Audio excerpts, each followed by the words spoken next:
Tube Tamil cinema news.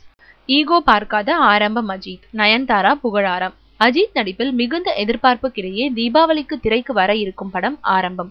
ரசிகர்களுக்கு தனது தீபாவளி போனஸாக அஜித் கொடுக்கும் இந்த படத்தில் நயன்தாரா, டாப்ஸி என்ற 2 பேரும் நாயகிகளாக நடிக்கின்றனர்.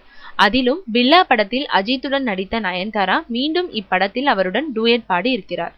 முதல் ரவுண்டில் நயன்தாராவுடன் ஜோடி சேர்ந்த ஹீரோக்கள் மீண்டும் அவருடன் நடிப்பதை தவிர்க்கும் நிலையில் அஜித் மட்டும் கதைக்கு அவர் பொருத்தமாக இருப்பார் என்றால் அவரை ஒப்பந்தம் செய்து விடுங்கள் என்றாராம். இந்த தகவலை சமீபத்தில் ஒரு நிகழ்ச்சியில் தெரிவித்த நயன்தாரா, அஜித் மாதிரி ஒரு நல்ல மனம் கொண்ட நடிகரை என் அனுபவத்தில் நான் பார்த்ததில்லை என்றார். அது மட்டுமின்றி படப்பிடிப்பு தளத்துக்கு எந்த முன்னணி ஹீரோக்கள் வந்துவிட்டாலும் மற்றவர்களை ஓரம் கட்டிவிட்டு அவர்கள் சம்பந்தப்பட்ட காட்சிகளை தான் படமாக்க வேண்டும் என்று நினைப்பார்கள். இயக்குநர்களும் அதைத்தான் செய்வார்கள். ஆனால் அஜித் மற்றவர்களை வைத்து படமாக்கப்படும் காட்சிகள் முடியும் வரை பொறுமையாக ஸ்பாட்டிலேயே காத்து கொண்டிருப்பார். அப்போது காட்சிகள் நன்றாக வர வேண்டும் என்பதற்காக யாருடைய நடிப்பிலாவது குறைகள் தெரிந்தால் தன் சார்பில் டிப்ஸும் கொடுப்பார். இந்த பெருந்தன்மை அஜித்தை தவிர வேறு யாருக்குமே வராது என்றார் நயன்தாரா.